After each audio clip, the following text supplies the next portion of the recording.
I've made it to old age. I'm lucky. I can remember being at Normandy. It's just one freaking battlefield, cemetery after another. There's thousands. Never made it to old age. I'm Deborah Jarvis, and you're listening to The Final Say, conversations with people facing death. This is the podcast where you can get comfortable talking about death and learn some things about life from people who are dying. In this episode, I'm talking with Don Mallet, who was diagnosed with pancreatic cancer about a year before this interview. I knew Don and his wife Brenda, aka Magoo, because we attend the same church. They were always super friendly, but I didn't know them well, and by that I mean that I'd never broken bread with them. I never had a meal. Did you ever meet people you could be really good friends with, but somehow you don't make the time, and so it just never happens? Don and Brenda were those kind of people. But in any case, they welcomed me to their home on a beautiful summer day, and Brenda was out working in their garden as I drove up. Hey, how are you? I'm okay. I got the start of a cold. Oh, boo. So I'm, putting Zicam in and all kinds of things, yeah. Glad you could come. We're in the midst of just finishing up lots of things. So Look, I just have to gaze upon your garden. It's so gorgeous. Well, thank you. It's just a feast for the eyes. Yeah. Well, the crocosmia is just blooming, which is just one of the best. Well, that's exciting. Yeah, it is. Look at your geraniums. Wow, wow, wow. Hey! How are you? Hi! Good to see you. Oh, good to see you. Will you have some coffee? I'll make some more. Not that it makes any difference because I'm going to have some anyway. Oh, okay. If you're going to have some. I ran out of coffee, so I'll be right back. I never turned down a cup of coffee. In my neighborhood where I grew up, if you didn't offer coffee, it was because you didn't like the person visiting. And refusing a cup of coffee, that was like a slap in the face. So I just never turned one down. Don had pancreatic cancer. In October, he wasn't feeling great. In November, he lost 20 pounds. Well, I went in to see my doctor. I get an exam every year. Everything's been fine. He said, let's do a blood test. So they did a blood test, and this would have been early December. He says, you're anemic. This makes no sense at all. So I did a CAT scan. Now, guess what? They showed a mass. That's all I could see. Wow. So then they went to the next level, CAT scan with contrast. Said the markers are, I knew it was pancreatic cancer. This would have been probably early December. Okay. And then they immediately did a biopsy. Found a mass on the pancreas, and the mass had found its way into the posterior wall of the stomach. And the spleen was evidently a mess. Wow. At the time, and I think they were surprised, I said, this is not my first journey with pancreatic cancer. I understand it. One of my closest friends, when I was served with him in the Navy overseas, dear friend, died of pancreatic cancer. And I did eulogy. It was in Chicago. So I am somewhat familiar with this, and I think I understand the journey. Right, I said, let's be aggressive on this.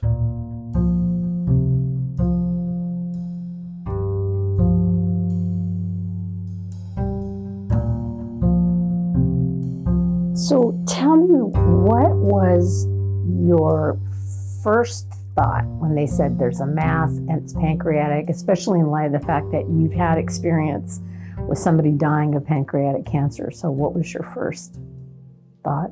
Take that estate plan that I was going to work on since 2002 and get your ass in gear and get it done. And we have done that. Reprioritize everything. Try as best you can to bring the family along. And that has been the one part of this journey that has been difficult for me. We're getting there. That's been a journey, but it was more reprioritizing. So I want to just back up. When you say bring them along, what's been hard for them? Is it that they're in denial about it, or? I think, and this is partially my fault, when I use the word pancreatic cancer, they immediately Google it and they see the statistics and they see This is, and especially mine, and it's over a pound. So they were frightened of losing their dad. Could they actually say that to you, Don? Like, we're afraid you're going to die. They've never said that. First thing I did was stupid. I called my son his office is in New York City. They live in Connecticut. And I called him out of a meeting that he was involved with. He was running it. And I told him that there has been a diagnosis of pancreatic cancer. Well, he broke down right there on the phone. And here I've got to talk him off the ledge. He's got a meeting. So that was a false start on my part. I'm very careful in talking to them to basically be clear that I am being aggressive. I am absolutely committed, but I think I know how this thing's going to end. My job and this journey is basically to get as much quality time as I can to interact with all of you, that kind of a thing.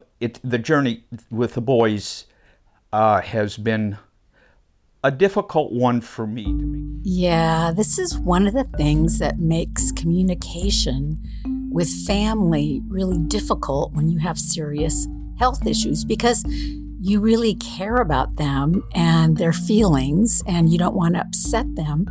And this is why people love talking to chaplains and social workers, because you don't have to protect us. You can be honest and talk about how you're feeling and what's happening with your health. So this is always kind of tricky. So tell me about the high points of your life. What's given you the greatest joy? Magoo, my sons, there are a lot of high points. And I can't prioritize them. I would say, my family, birth of my kids, that kind of thing. But my Navy career, my legal career, some people would say, how the hell can you be a divorce attorney for 50 years? But I think I helped a lot of people through a very difficult time. I think I understood the dynamics of it beyond just the legal aspects of it. And then the involvement, the engagement that I've had over the years, whether it's with a lot of different not-for-profits, my church, which is very important to me, and just the relationships and just the daily interaction with people I enjoy. There's a lot of serendipities in my life. I'm colorblind, red and green. So your question is, so how the hell could you be an officer in the United States Navy if you were colorblind? Well, where there's a will, there's a way, because I had a draft board in Indiana. That's where I'm from. And the draft board was on my case. You can finish law school. You have one opportunity to take the bar. And that's it. Well, I took that opportunity, passed the bar. And they said, but this time your physical will be at Sandpoint Naval Air Station, which is still operational. So at the designated time, I go out to the dispensary. And I showed up there at 4 o'clock, 1,600 hours for you people. And there was a corpsman there, and he said, sir, we knock off at 16:15. I said, well, I was supposed to be here at 1,600 hours. And he said, well, I'm supposed to give you eye test. And I said, I'm colorblind. And he said, sir, that's my call. That's not your call. Well, I took care of the fraudulent enlistment because I told them I made a full disclosure. And they give you the Farnsworth lantern test, which is it's a beam of light. It's white, green, and red. I said, okay, but I'm telling you, I've been tested, books, Farnsworth lantern test. He said, I've told you, that's my call. And he's looking at his watch. He wants to get out of there. So instead of waiting for the guy that was in the chair to get out so that I could sit in the chair, he said, stand behind that guy. Well, the guy that was in the chair was not colorblind, obviously. So my responses were just a millisecond or longer than the person. So he said red, red, and I said red, red. And he said, and the corpsman says, sir, I guess you're wrong. And I guess all these other people that tested you were wrong. So I was in Officer of Indoctrination School. Tell me about when you met Brenda, aka Magoo. Yeah. Tell me about meeting her. We met at Northwestern. She and I were in the same geology class. For lab, the seating was, she's McClure, that's her maiden name, I'm Mallet. So we were split by one person. And I'm glad I'm telling the story, not her, because she'd be right now interrupting. But it was, we got fixed up by another fraternity brother on a blind date. Well, she knew who I was, but I'm a doofus. I don't pay attention to names or anything else. And I noticed she would look at me and smile, that infectious smile she has, and I wouldn't respond at all. Until I realized, when I went to pick her up, this is the person in the lab. And we hit it off. She thought I was too serious in the lab, but we enjoyed each other's company and had some beers, and the rest is history. We started to date, and then it became serious sophomore or junior year. It was just a neat situation. It worked out well. Wow. How long have you been married? 53 years. Wow. And how old are you? 76. Yeah, I'm a geezer. Yeah, absolutely. Yeah, I don't know where I park my car, but I'm a happy guy. You look damn good, Don. I got to tell you. It's, as I said, I look back on this thing, and I've had it pretty good. Look, Deb, I've made it to old age. I'm lucky. I can remember being at Normandy. The last one was the Belgium and the Netherlands, the Holland trip. World War I. It's just one freaking battlefield, cemetery after another. There's thousands. Yeah. Never made it to old age. I'm lucky. That's the way I see it. And I think that's helped me through some of this. Kind of the way we started the conversation before actually I started the recorder, that we have health care. Oh, yeah. And we have great health care. Oh. And what would we be doing if we didn't have these doctors that we can go to? We'd be waiting in hopes that whatever this was is going to go away. And when it doesn't go away, and our loved ones and our friends said, you've got to do something about this, we then show up in the emergency room. Yeah. And that's not the way it should work. Yeah. That's wrong. And we have communities of people that support us. That's absolutely huge. Yeah. Yeah. Really, really huge. I'm not holed up in some little apartment living on, a pension or a Social Security and frightened. And absolutely.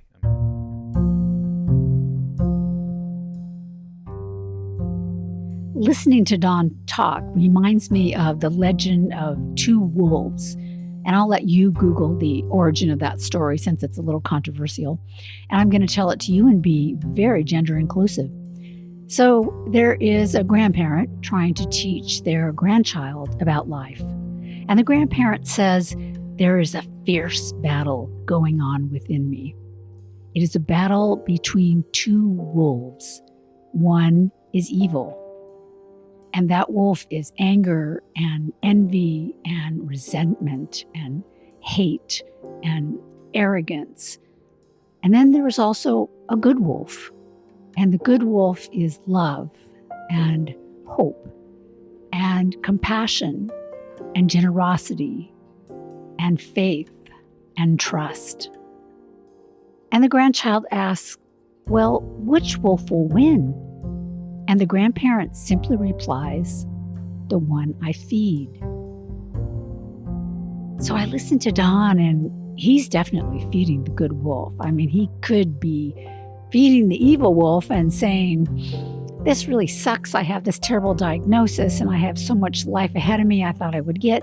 But instead, he's talking about how he has health care and he has a family and supportive friends, and he's grateful for his life and all the things he's managed to experience. And he has nothing but gratitude. And he's feeding the good wolf. I just think that this is such a great attitude to have no matter what's happening in our life, even the small things. You know how it is. You can feed whatever it is you're a little ticked off about.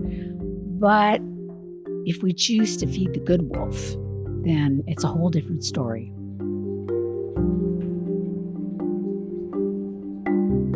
It's hard to say to your kids, I'm going to die from this.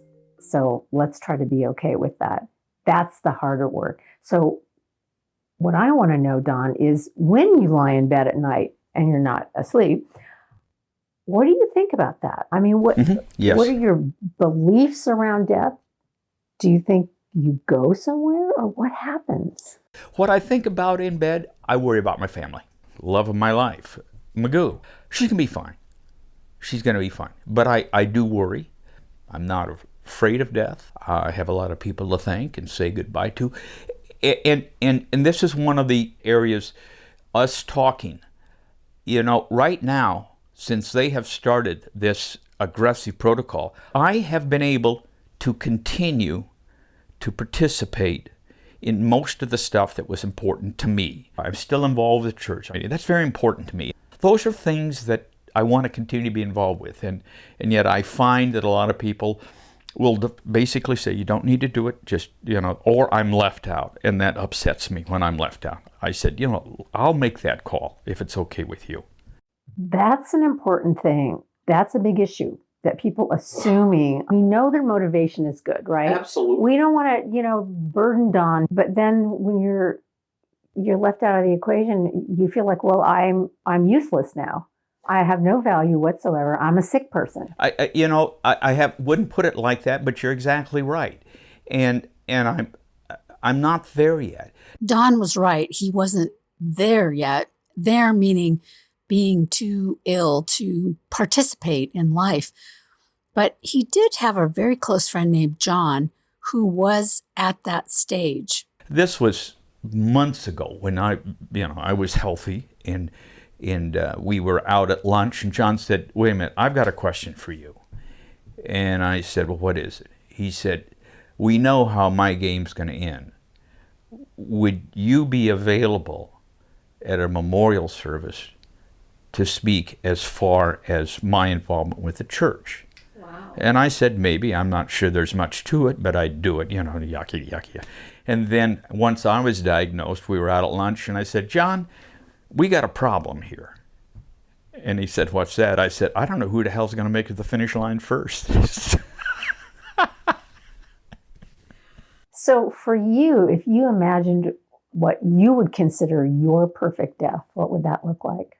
Having time, which I've been blessed with, to reach out to people, to reconnect, to do some of the unfinished business, to do the reprioritizing, which I'm doing, not with the discipline that I should. So that's all the living stuff. I'm going to interrupt you and say that's the living stuff. Yeah. But I'm talking about the actual exiting out of your body, which is, granted, harder to talk about. Well, I really haven't given it much thought. I probably should. I think the exiting process will, in a perfect world, I would like to avoid a lot of discomfort. I would like to avoid a prolonged process that negatively impacts on all of my loved ones.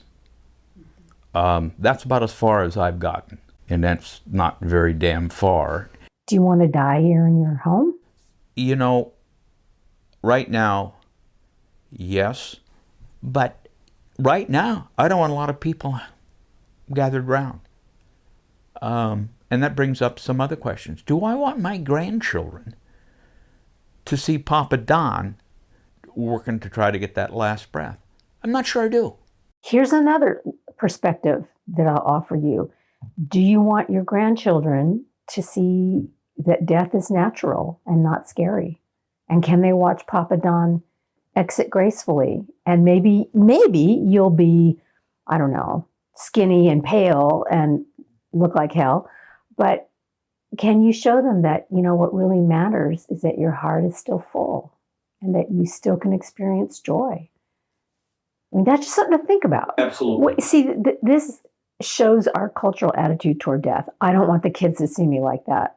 But why? What is like that? What does that mean? And why? Because what's that saying is people that are physically unattractive, we want to shut that out. We don't want to see that. It is something to think about. I think you're absolutely right. I want my sons and daughter-in-law's input on something like that. Yes, this is life. This is part of the journey. So you're going to start thinking about, this is going to end for me. And what is that like? What's the next adventure? Or is there another adventure? Or can we just live with that uncertainty and mystery and be okay with that? At least at this point, I'm okay with that. Yeah. It is a mystery out there. I don't know. But I feel strongly that it's not going to be over. But I don't know beyond that. I can't define. I don't think I'm going to be hiding behind a cloud looking down or anything like that. That kind of stuff. But I and it's still formulating. Well, I have to say, I'm sitting here looking at you. You're wearing shorts and a polo shirt, and you're tan, and you look fantastic, like you're about to go play a round of golf. Well, I knew you were coming, so I've spent 2 days. Of course, I cut myself to shaving this morning. I was so nervous about your arrival. I wondered what that was. I thought maybe you popped a zit. No, I'm just an old man. I can't get it straight.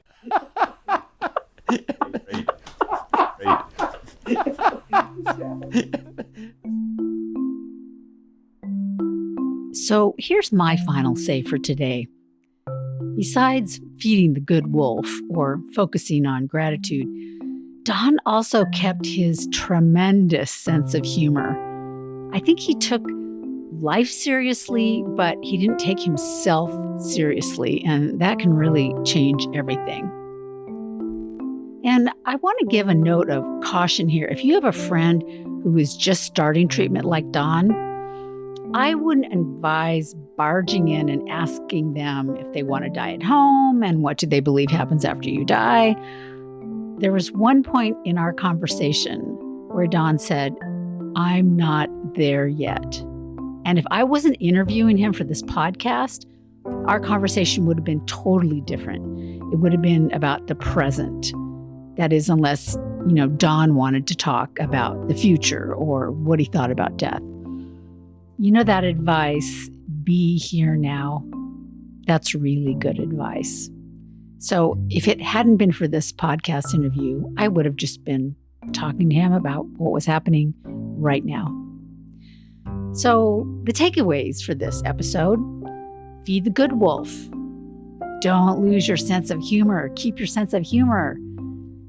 Be here now. Oh, and also, it's their life.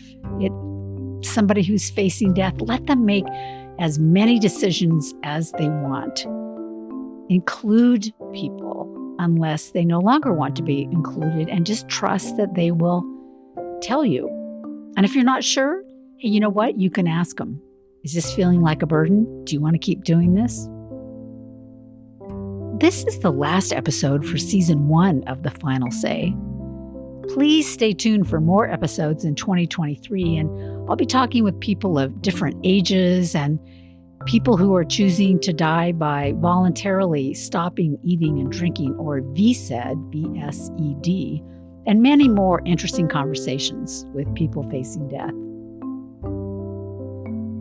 If you have a story or know someone who would like to be on this podcast, head on over to thefinalsaypodcast.com.